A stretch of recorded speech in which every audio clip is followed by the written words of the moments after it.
आप सुन रहे हैं किसान तक पॉडकास्ट गुड़ की डली। हर सुबह एक मीठी बात। नमस्कार, मैं हूं सनिका और आज की मीठी बात जुड़ी है बिहार से।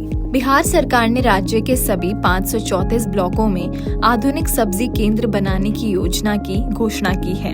इस पहल का मकसद स्थानीय किसानों के लिए बेहतर भंडारण, मार्केटिंग और आय के अवसर मुहैया कराना है। प्रत्येक केंद्र लगभग 10,000 वर्ग फीट में फैला होगा और इसकी अनुमानित लागत 96 लाख से 1 करोड़ रुपए के बीच होगी।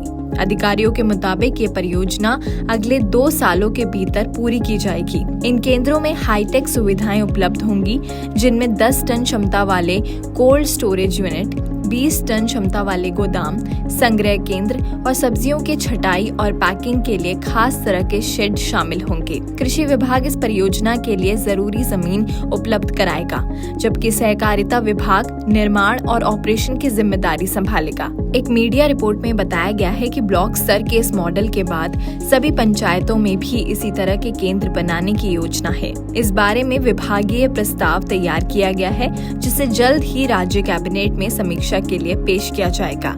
इस पहल में जैविक सब्जी उत्पादन को भी विशेष महत्व दिया गया है। किसानों को जैविक खेती अपनाने के लिए सब्सिडी देने पर विचार किया जा रहा है।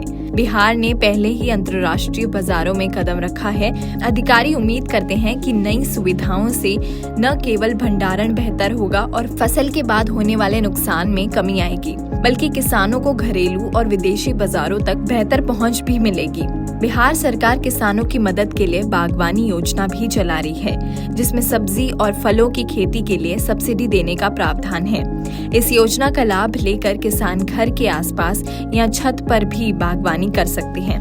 किसानों के अलावा आम लोग भी इस योजना का लाभ उठाकर छत पर बागवानी कर सकते हैं। बिहार सरकार की ओर से ब्लॉक स्तर पर हाईटेक केंद्र बनाए जाने के बाद किसानों को अपनी उपज बेचने में आसानी होगी, क्योंकि उन्हें घर और खेत के नजदीक ही बाजार मंडी की सुविधा मिल जाएगी। इससे किसानों की खेती की लागत घटेगी और उनकी आय में इजाफा होगा। ऐसी और राहत भरी खबरों के लिए सुनते रहिए हमारे खास पॉडकास्ट गुड़ की डली।